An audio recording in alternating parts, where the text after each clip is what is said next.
हिंदुस्तान का बजट बहुत ही अच्छा है और हिंदुस्तान के बजट की वजह से तो इकोनॉमी को फायदा हुआ।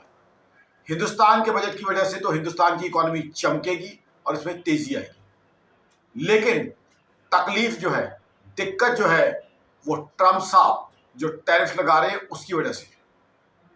ट्रम्प साहब लगातार टैरिफ लगाते जा रहे हैं।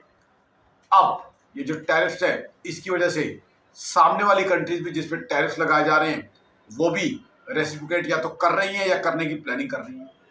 हालात ये हो रहे हैं कि ट्रम्प साहब के टैरिफ की वजह से दुनिया में एक तरह की टैरिफ वॉर शुरू हो रही है।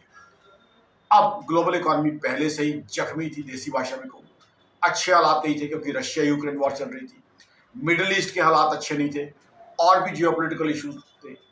तो ऐसे में टैरिफ वॉर का शुरू होना ग्लोबल इकोनॉमी और इंडियन इकोनॉमी के लिए अच्छा नहीं है।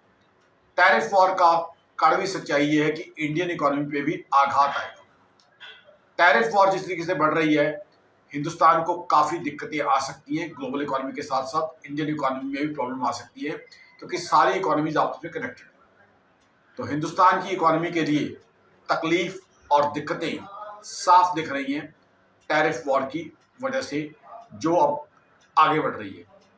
तो हिंदुस्तान की इकोनॉमी में दिक्कत होगी, तकलीफ होगी, तो जाहिर सी बात है वो चीज़ हिंदुस्तान की मार्केट्स पे एज एन इकोनॉमिस्ट मेरा मानना है रिफ्लेक्ट तो करेगी। नमस्कार।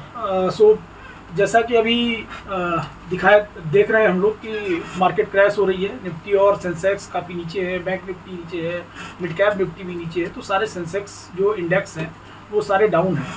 तो रीजन बीइंग कि ऐसा नहीं है कि ये बजट में कुछ प्रॉब्लम आई है। Budget is a very good budget. Budget में जो उन्होंने कंजम्पशन लेड जो फोकस किया है इंफ्रा से हट के, अभी क्या है कि इंफ्रास्ट्रक्चर से हटा के इन्होंने कंजम्पशन लेड बजट बनाया है। तो बजट में प्रॉब्लम नहीं है, बट द प्रॉब्लम ये आ रही है कि एक तो लोअर कॉर्पोरेट अर्निंग्स आ रही हैं। अभी जो कॉर्पोरेट अर्निंग आ रही हैं उनकी प्रॉफिटेबिलिटी नीचे आ रही है।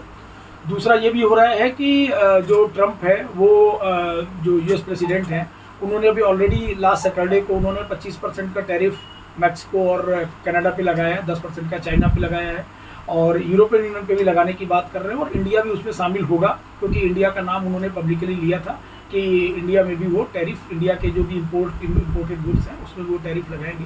तो एक रीज़न ये है। दूसरा 7 तारीख को जो मॉनेटरी पॉलिसी आने वाली है आरबीआई की, उसमें भी कुछ क्लैरिटी नहीं है इन्वेस्टर्स को कि कहाँ पे क्या होने वाला है।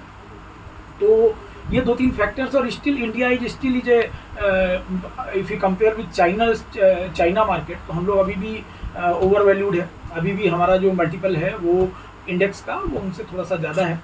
तो these are couple of factors और वहाँ पर 5% के आसपास की यील्ड हो चुकी है ऑलरेडी। तो these are the couple of factors जिसकी वजह से मार्केट जो है वो डाउन ट्रेंड में है। और तो इसका रीज़न बजट नहीं है, इसका रीज़न ये है कि ग्लोबल जो ट्रेड वार जो स्टार्ट